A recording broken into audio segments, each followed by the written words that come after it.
6 minutes, Zora muttered, watching the clock on the wall. The end of her shift at the Elwood power station couldn't come soon enough. Thursday afternoons always dragged, especially during the quiet periods when the station ran itself with minimal intervention. She checked the gauges on the main console again, her eyes skimming over the familiar numbers that told her everything was normal, beautifully, boringly normal. The phone on her desk buzzed, probably Tate from the night shift calling to say he'd be late again. She picked it up without looking. "Elwood Power, this is Zora." "Zora, thank God you're there." The voice was familiar but strained, rushed. "It's Reed." Reed Wilson, her old college friend who'd landed that NASA job he'd always wanted. They usually caught up every few months, but this wasn't their usual call time. "Reed, what's up? You sound worried." "Listen to me carefully," he cut in. "I don't have much time. There's been a major solar event bigger than anything we've recorded. A coronal mass ejection aimed directly at Earth." Zora's stomach tightened. "Okay, they happen sometimes, right? The aurora will be pretty at least." "No, Zora, you don't understand." Reed's voice cracked. "This one's catastrophic. Our instruments, the readings are off the charts. When it hits, it'll fry electronics across the globe. Power grids will fail. Communications will go down. Everything with a circuit board could be dead for months, maybe years." Zora looked around at the humming equipment that kept thousands of homes powered. "How long do we have?" 16 hours, give or take. The public alert system is going online in about 2 hours, but..." The line filled with static. "Already seeing effects on our..." More static. "Try to..." The call dropped. Zora stared at the dead phone, her mind racing. 16 hours before the world changed forever.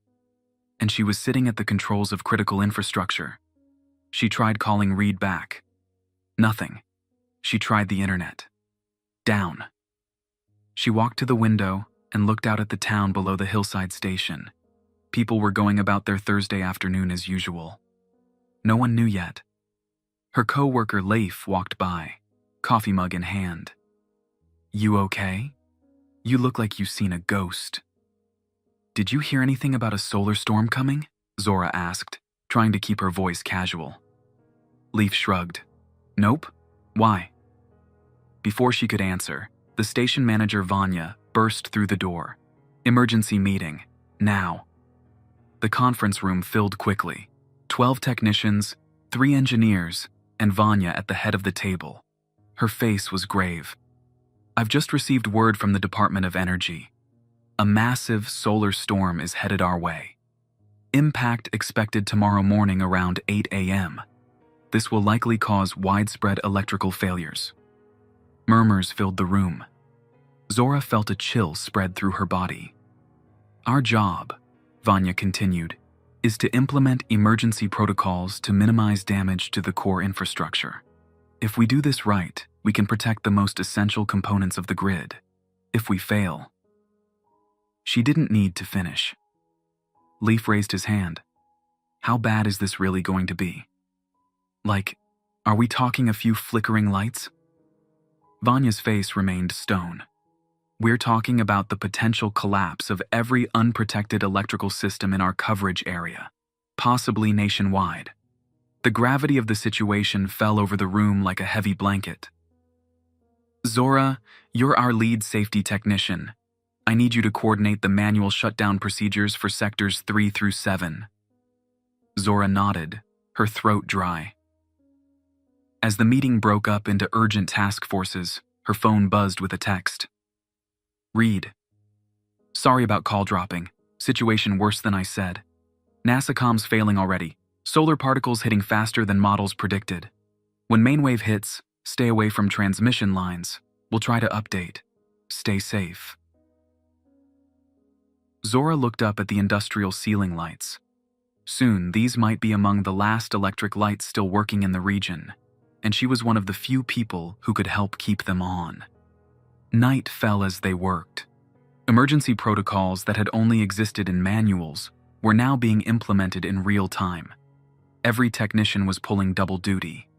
The national emergency alert had gone out an hour ago, and the phones hadn't stopped ringing since. Panicked calls from city officials, hospitals, the airport.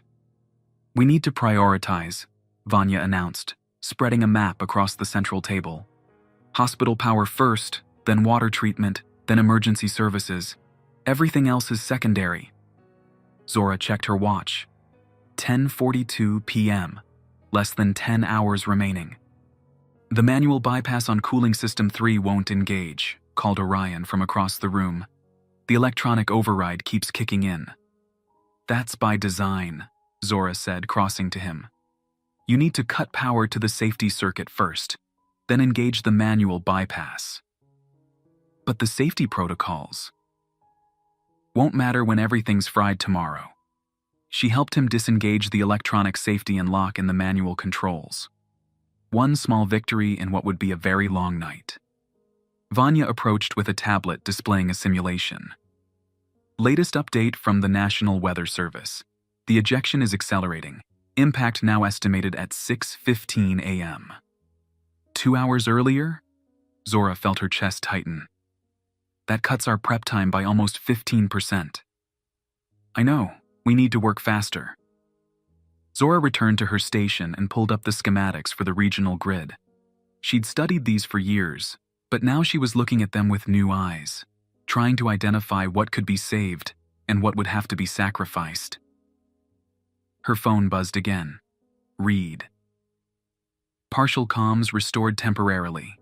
International Space Station reporting unusual radiation levels. First wave hitting them now. Crew evacuating to shielded module. Earth impact definitely accelerating. Good luck." Zora put down her phone and looked around at her colleagues, people she'd worked alongside for years.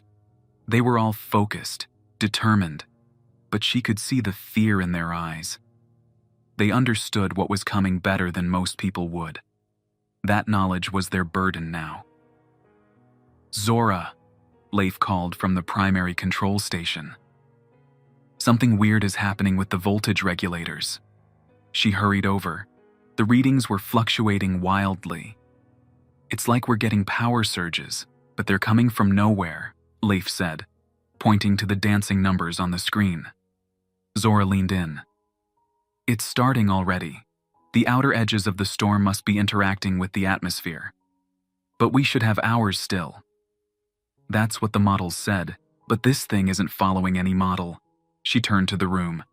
"Everyone! We need to speed up. The first effects are already hitting us." As if on cue, the lights flickered briefly before stabilizing. A warning siren began to sound from one of the monitoring stations. "Grid section 20 is showing critical fluctuations," called Orion. "That's impossible," Vanya said, rushing over. "That's 10 miles of industrial zone." Zora pulled up the diagnostics. "The electromagnetic interference is inducing currents in the longer transmission lines. We need to isolate that section now, or we'll lose the transformers." Vanya nodded and gave the order. With a few keystrokes, Orion cut power to a section of the city. On the large overview screen, a portion of the grid map went dark. "First blackout," Leif whispered. "It's really happening." Zora looked at the dark section of the map. Thousands of people just lost power, but it was a controlled loss, not the catastrophic failure that would come when the main storm hit. She wondered how many of those people understood what was happening. How many had stocked up on supplies? How many had filled their bathtubs with water while they still had pressure in the pipes? Her phone lit up with another message from Reed. "NASA Houston just lost main power. Running on backup generators. Most satellites offline now.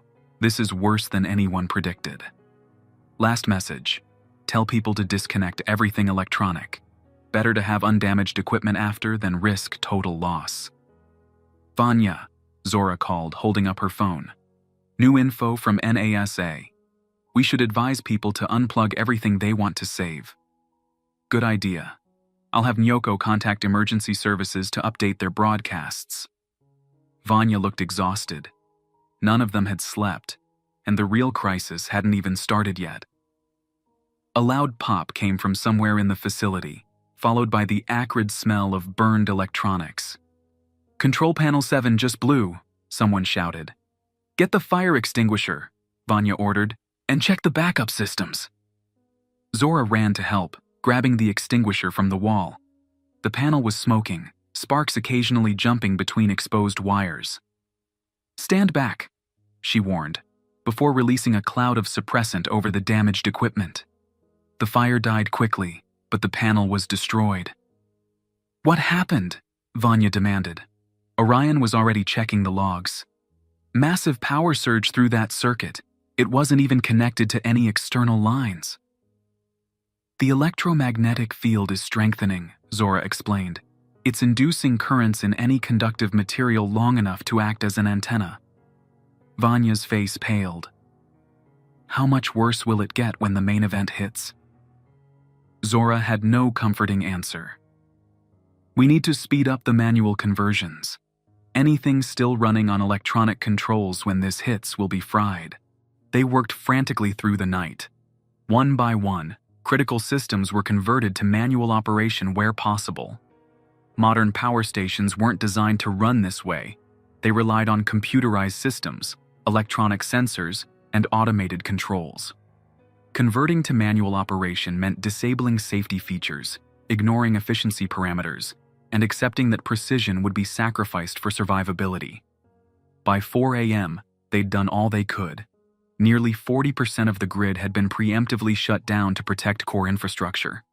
The hospital, police station, and water treatment plant were on isolated circuits with manual controls and as much protection as they could provide.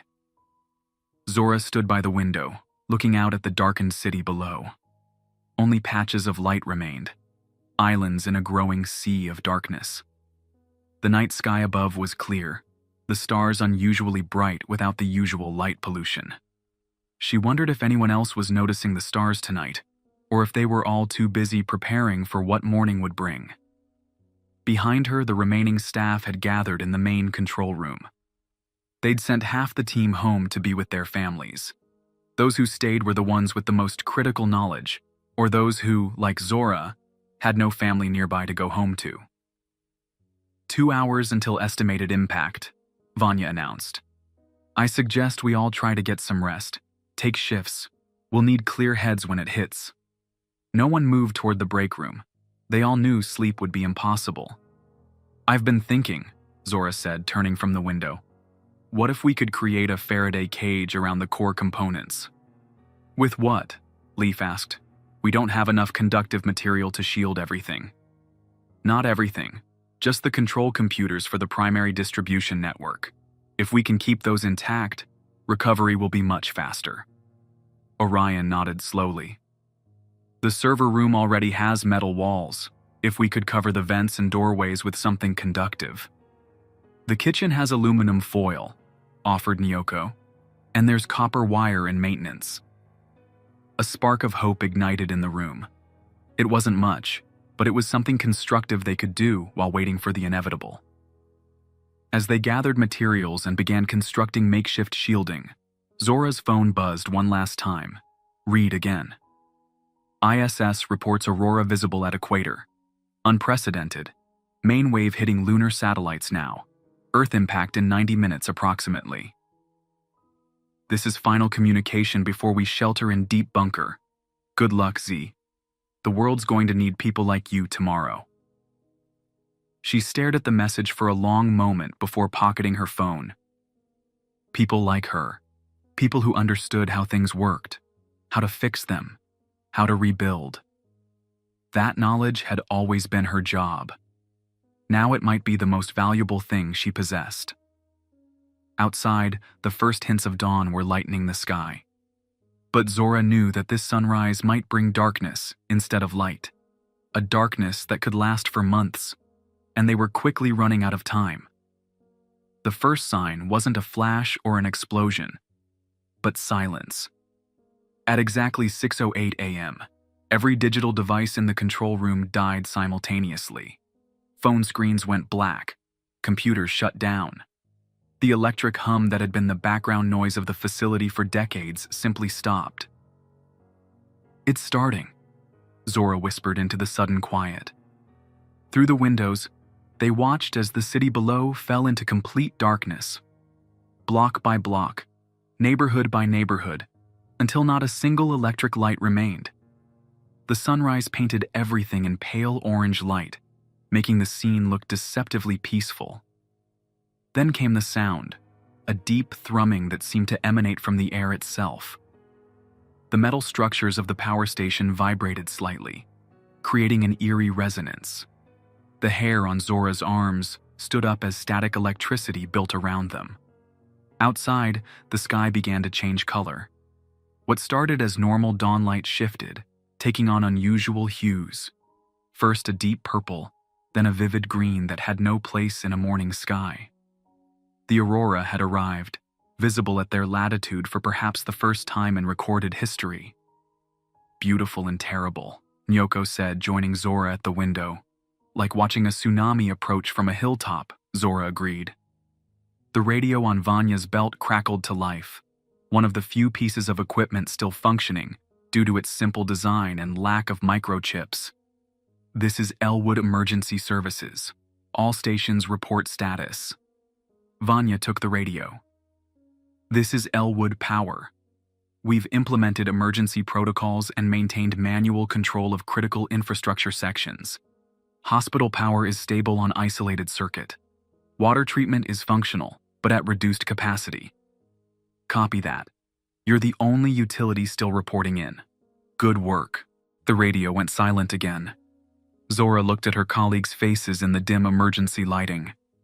They'd done what they could. Now they would see if it was enough. Main systems check, Vanya ordered, her voice steady despite everything. One by one, they called out readings from the analog gauges still functioning throughout the facility. Turbine pressure stable. Cooling systems operating at minimal capacity. Manual distribution circuits holding. Core temperature within acceptable range. For now, their preparations were working. The parts of the grid they'd managed to isolate and convert to manual operation were still functioning. But it was a patchwork solution, a temporary fix to a problem that would last much longer than their ability to maintain these jury-rigged systems. The building shuddered suddenly as a massive surge hit the main transmission lines outside. Through the window, Zora saw a string of bright blue-white flashes as transformers throughout the city exploded, one after another, like deadly fireworks. There go the unprotected sections, Leaf said grimly. The analog gauge in front of Zora swung wildly, the needle pinning itself at the maximum reading before the glass cover cracked from the strain. Incoming surge on the western trunk line, she shouted. Orion was already moving, throwing the manual breaker to isolate that section before the surge could reach the core systems. The massive switch required his full body weight to move. There was a blinding flash and a sound like a gunshot as the current arced across the gap before the circuit broke. Orion was thrown backward, his clothes smoking slightly. Nyoko rushed to his side. "I'm okay," he gasped, sitting up slowly. "Just got the wind knocked out of me." They helped him to a chair as Vanya assessed the damage to the systems. "Western distribution network is totally gone," she reported. "But the fire break worked. Core systems still intact." Zora checked the map they'd prepared. With the Western network down, another quarter of their coverage area had just lost power. Permanently this time. There would be no quick restoration for those neighborhoods. Outside, the aurora intensified, bathing everything in shifting curtains of green and purple light. Under different circumstances, it would have been breathtaking. Now, it only served as a visible reminder of the invisible forces wreaking havoc on their world. The radio crackled again. Elwood Hospital to power station. We're experiencing fluctuations in our supply. Critical systems at risk. Vanya grabbed the radio. Copy hospital. Dispatching technicians immediately. She looked at Zora. Take Leif and the portable equipment. Do whatever you need to keep their power stable. Zora nodded, already gathering tools. The hospital was their top priority. Patients on ventilators and other life support couldn't afford even a momentary power loss. "How do we get there?" Leaf asked, shouldering a bag of equipment. "The electric carts are dead." "We walk," Zora said simply. "It's only 3 miles." They left through the rear entrance, stepping out into a world transformed. The air tingled with electricity. The unusual sky cast everything in shifting, colorful light that made familiar landscapes seem alien. Most unsettling was the silence. No car engines, no distant music, no industrial hum. Just the sound of wind and occasionally, a distant voice calling out. The walk to the hospital took them through residential areas. People stood in yards and on porches, looking up at the sky or huddled around battery-powered radios. Some nodded at Zora and Leif as they passed, recognizing their power company uniforms. Others just stared, shock evident on their faces. "They don't understand yet," Leif said quietly as they walked. "They think this is temporary." Zora nodded. Most people have never experienced a blackout that lasted more than a few hours. They have no frame of reference for this. They passed a group of neighbors who had gathered in a driveway, sharing information and making plans. One woman was showing others how to light a camping stove safely. A man was distributing candles from a large box. At least some people were adapting quickly. The hospital came into view as they rounded a corner. The main building was dark except for a few windows where emergency lighting glowed faintly. The parking lot was full, but none of the cars would be going anywhere. Not the ones built after 2010, anyway. Modern engine computers would have been destroyed by the electromagnetic pulse. Zora and Leif were met at the entrance by the facilities manager, a woman named Ivy, whose face showed the strain of the morning's events. "Thank God you're here," she said, leading them quickly through corridors lit only by battery-powered emergency lights. "The backup generators are running, but we're seeing power fluctuations in the ICU circuit." The generator room was in the basement, a large, loud space filled with the roar of diesel engines. These older models, with minimal electronics, had survived where more modern equipment had failed. Leif checked the output readings while Zora examined the distribution panel. The problem was immediately obvious. One of the automatic transfer switches had partially melted, causing intermittent connection. "Hand me the bypass cable and the insulated gloves," she told Leif, who quickly provided them from their equipment bag. Working carefully on the live circuit, Zora created a manual bypass around the damaged switch. It wasn't pretty, but it would hold. "That should stabilize it for now," she told Ivy. "But you need to conserve fuel. How much do you have?" 3 days at current usage, maybe 5 if we cut back to essential systems only." Zora and Leif exchanged glances. 3 days wasn't nearly enough. "Cut back now," Zora advised, "and start making plans to evacuate non-critical patients to facilities with better long-term power options." Ivy's face fell. "Where? Every hospital in the region is in the same situation. The university has an old coal-fired heating plant that was converted to a museum," Leif suggested. "If it could be reactivated."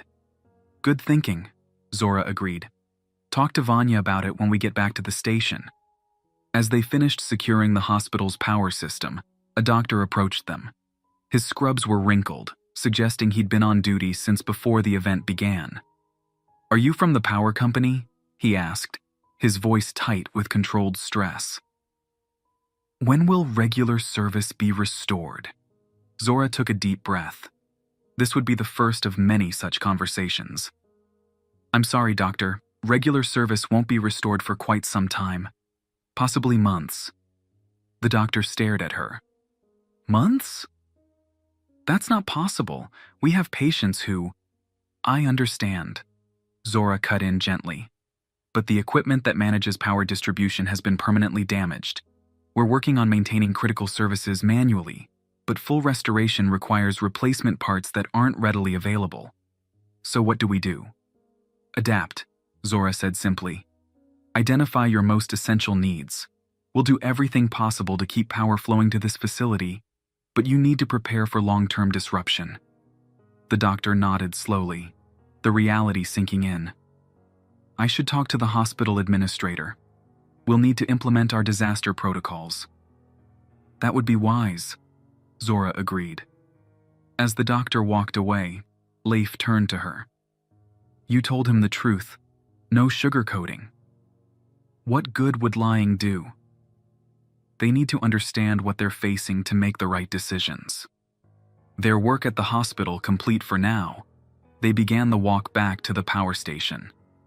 The sky had returned to a more normal blue, the aurora fading as the initial wave of the solar storm passed.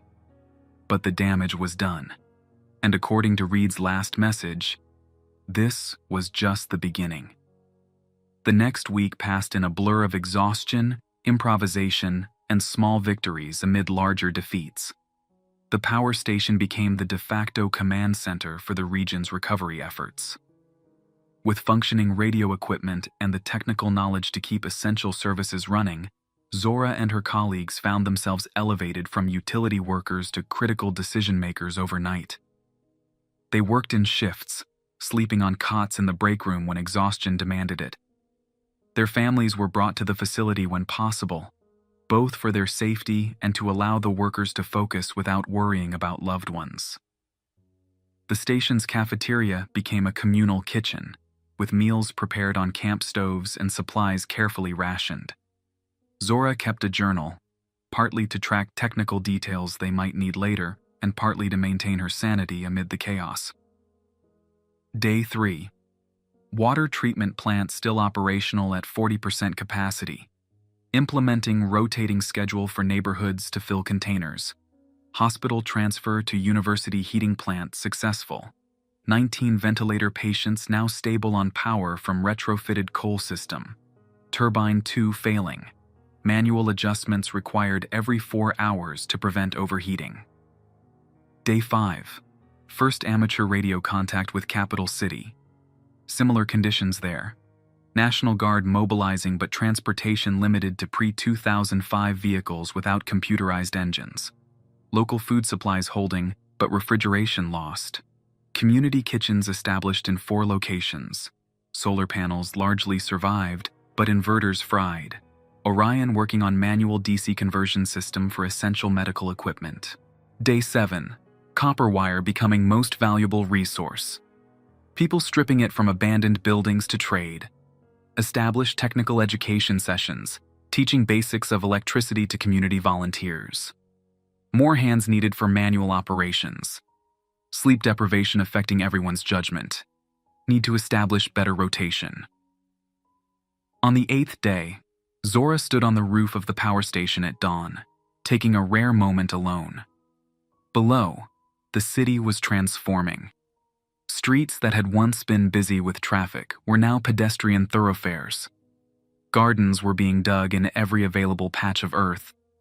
Windows that had once glowed with electric light now flickered with candles or oil lamps after sunset. People were adapting, faster than she would have thought possible. Without the constant distractions of digital life, community connections were strengthening. Neighbors who had never spoken were now working together on common problems. Knowledge and skills that had seemed obsolete a week ago. How to preserve food without refrigeration. How to repair rather than replace. How to entertain oneself without screens. Were now being eagerly shared and learned. Of course, there were darker aspects too. The hospital had lost 3 patients in the initial chaos. An apartment fire had claimed 2 lives when firefighters couldn't pump water above the 3rd floor without electric pressure boosters. Some medication couldn't be refrigerated, putting chronic patients at risk. The vulnerable were suffering most, as they always did in disasters. The door to the roof opened behind her. It was Vanya, looking as tired as Zora felt. "Radio call from the university station," she said. "They've made contact with someone at NASA who knew your friend Reed." Zora felt her heart skip. "And?" "He's alive. Their bunker protected them from the worst of it. He sent a message for you." The models show at least 8 more months of severe solar activity. Tell Zora she was right about the manual bypasses. They've saved more lives than she knows. Zora nodded, blinking back unexpected tears. 8 more months. They'd been hoping the effects would fade sooner. There's more, Vanya continued. They're organizing a national recovery network. People with technical knowledge are being registered and potentially relocated to where they're most needed. Your name came up. They want me to leave Elwood? Not immediately. But eventually, yes. Your skills could help establish manual power systems in multiple locations. Vanya placed a hand on her shoulder. It's your choice, but think about where you can do the most good. Zora looked back out over the changing city. This was her home, these were her people, but perhaps her knowledge was needed elsewhere. I'll think about it, she promised. Vanya nodded and left her alone with her thoughts. Below, the morning activity was increasing as people began another day in this new reality. A group of children walked by, led by a woman carrying a teaching chart. Schools had relocated outdoors where natural light was abundant. A man on a bicycle modified to pull a small trailer delivered something to a nearby building, the new local transport system taking shape. The world had changed overnight, and would remain changed for longer than anyone had expected. But humans were adapting, creating new systems, finding ways to continue. Zora took out her notebook and added a new entry. Day 8. Confirmed extended solar activity forecast. 8+ months expected. National Recovery Network forming. Possible reassignment to assist other regions. Decision pending. Technical priorities. 1. Improve manual cooling system for turbine. 2.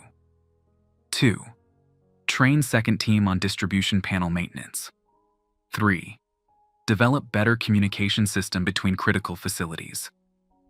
Personal observation. The light hasn't gone out completely. We're finding new ways to keep it burning. She closed the notebook and took one last look at the horizon. The sun that had brought this catastrophe was rising fully now, bathing everything in golden morning light. The same force that had disrupted their technology was now providing the illumination they relied on more than ever. Somewhere in that contradiction was a lesson, she thought. About resilience, about adaptation, about finding strength in unexpected places. 8 more months of crisis lay ahead. But for the first time since Reed's phone call, Zora felt something like hope stirring within her. They had survived the first wave. They would survive what came next. And perhaps, when it was all over, they would rebuild something better than what had been lost. With that thought to sustain her, she turned and headed back downstairs, ready to face another day of the longest night they'd ever known. Day 15. Established regular community meetings at Town Square. 400 people attended today. Set up technical training stations, basic electrical repair, manual water filtration, food preservation. Surprising number of older residents have valuable skills from pre-digital era. Turbine 3 maintenance complete. Should hold stable for 3 weeks with current load. Zora closed her journal and looked around the makeshift classroom they'd set up in what had once been the power station's visitor center. 20 people sat on folding chairs in the floor, listening intently as Leaf explained the principles of direct current, using a hand-drawn diagram on a large sheet of paper. You don't need complicated equipment to generate usable electricity, he was saying. A simple hand-cranked generator can charge batteries for essential medical devices or communication equipment. The audience took notes on scraps of paper, their faces showing the same mix of worry and determination that had become the standard expression in Elwood. These were ordinary people. Teachers, store clerks, office workers, now desperately trying to learn skills they'd never imagined needing. Zora slipped out quietly and headed to the main control room. Vanya was there with Orion, poring over a large map spread across the table. How was the western perimeter check? Vanya asked without looking up. Better than expected, Zora reported. The manual coolant circulation is holding, and the bicycle messenger network is fully operational, 14 routes covering the entire city. Good. We'll need them for the census." "Census?" Orion nodded. "Town council wants a complete inventory of skills, tools, and critical needs, house by house." "That will take weeks," Zora pointed out. "We have weeks," Vanya replied simply. "This is our life now." The door opened, and Nyoko entered, followed by a thin man Zora hadn't seen before. His clothes were dirty, and he had the hollow-eyed look of someone who'd traveled far under difficult conditions. "This is Merritt," Nyoko introduced him. "He just arrived from Eastbrook, 60 miles on foot." Eastbrook, a smaller town to the south with its own power facility. Zora had wondered how they'd fared. "Their plant failed completely," Merritt said, accepting the water bottle Orion offered him. "Newer design, too many computerized components. Nothing could be salvaged." "Casualties?" Vanya asked quietly. 12 from the initial failure. More since then from medical equipment failures and a fire that spread through 3 blocks. The room fell silent. They'd been fortunate here, thanks to their preparation time and the older, more manual-friendly systems at their plant. Others hadn't been so lucky. "What about the chemical plant there?" Zora asked, remembering the facility that produced water treatment chemicals for the region. "Shut down safely before the worst hit, but they can't restart production without power." Merritt took another drink. "That's why I came. I worked in water quality. Heard you might have enough electricity to run the minimal systems needed for chlorine production." Vanya and Zora exchanged glances. Clean water would become an increasing problem as existing chemical supplies ran out. "We might," Zora said carefully, "but transport would be the bigger issue." "We've been working on that too," Merritt said. "Converting railroad handcars for the old freight line that connects our towns. Slow, but possible." This was how it would be, Zora realized. Piecemeal solutions, improvised transportation, communities reaching out to each other with what little they had to offer. "Get some rest," she told Merritt. "Tomorrow we'll assess what's possible." As he left with Nyoko to find a place in the makeshift dormitory, Vanya turned to Zora. "The National Recovery Network called again. They're getting more insistent about your reassignment." Zora felt the now familiar pull of conflicting loyalties. "What did you tell them?" "That you're essential here. But they made a compelling case for the greater good. The greater good." Those words had taken on new weight in recent days. With limited resources and expertise, difficult choices had to be made about where to allocate both. "There's a nuclear plant in Westridge," Vanya continued. "They managed an emergency shutdown, but their cooling systems are failing. If they can't establish reliable manual controls." She didn't need to finish. They all understood what a cooling failure at a nuclear plant would mean. Contamination that would make the solar storm's effects seem minor by comparison. "When would they need me?" Zora asked, already knowing the answer. "Yesterday, but a transport team can be here in 3 days." Zora nodded slowly. "I need to think about it."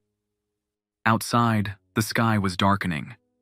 Without streetlights or the glow from thousands of homes and businesses, night fell differently now, heavy and complete. Stars that had been invisible for decades under light pollution now blazed overhead, a reminder of the vastness beyond their fragile world. Zora walked to her small room in what had once been an office. Personal space was at a premium with so many people living at the station now, but as a senior technician, she'd been granted this tiny sanctuary. She lit the oil lamp on her desk, a construction of spare parts that Orion had made for each of the core team members. On the wall, she'd pinned a map of Elwood marked with the critical infrastructure they were maintaining. Next to it hung a sheet with the shift rotations for the next month, and a list of community members who'd completed basic technical training. Her world had simultaneously expanded and contracted.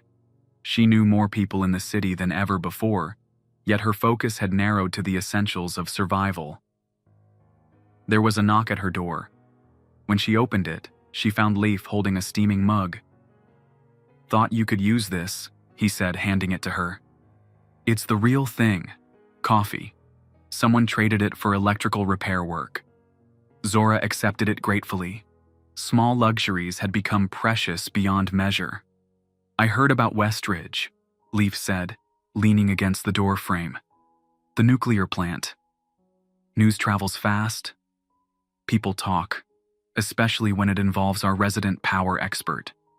He studied her face. You're going, aren't you? Zora took a sip of the coffee before answering. I haven't decided. Yes, you have.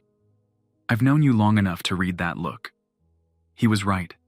Despite her attachment to Elwood, to the team she'd worked with through the worst of the crisis, the decision had been forming in her mind since Vanya first mentioned the nuclear plant. This wasn't about loyalty to one community anymore. It was about preventing an even greater disaster. They've trained enough people here, she said quietly. The systems are stable. You don't really need me anymore. Need and want are different things. Leaf pushed himself off the doorframe. But I understand. Just promise you'll come back when you've saved their radioactive behinds. Zora smiled despite herself. I promise. After he left, she sat at her desk and opened her journal again. Day 15. Continued. Made decision to accept reassignment to Westridge Nuclear Facility. Transport arriving in 3 days. Mixed feelings but clear necessity. Elwood systems stable with current team. Knowledge transfer sessions scheduled for next 2 days to ensure smooth transition. Personal note: fear and purpose make strange companions. When Reed first called, I thought knowledge would be a burden. Now I understand it's the only true resource we can't lose. Everything else can be rebuilt eventually, but only if we preserve and share what we know. Perhaps that's the silver lining in all this darkness. We're remembering the value of human expertise in a world that had started to take it for granted. She closed the journal and extinguished the lamp to conserve oil. Through her small window, the stars shone with unnerving brightness. Somewhere out there, the sun continued its violent outbursts, oblivious to the havoc it was wreaking on human civilization. But humans were adapting, finding new paths forward in the darkness, relearning old skills and developing new ones suited to this changed world. The resilience she'd seen over the past 2 weeks gave her hope that even if this disruption lasted for years, rather than months, they would find a way through it. Tomorrow she would begin preparing others to take over her responsibilities here. Then she would journey to a new community facing its own unique dangers. The world had become both larger and smaller. Travel was difficult, yet the connections between distant communities had never been more important. As she drifted toward sleep, Zora thought again of Reed's final message. 8 more months at least. But they had survived the first 2 weeks. They had established new systems, new patterns of living, and most importantly, they had preserved the knowledge that would eventually allow them to rebuild what had been lost. The last light hadn't gone out. It had just changed form. And as long as people like her were willing to carry it forward, to share it with others, that light would continue to burn, even in the longest night they'd ever known.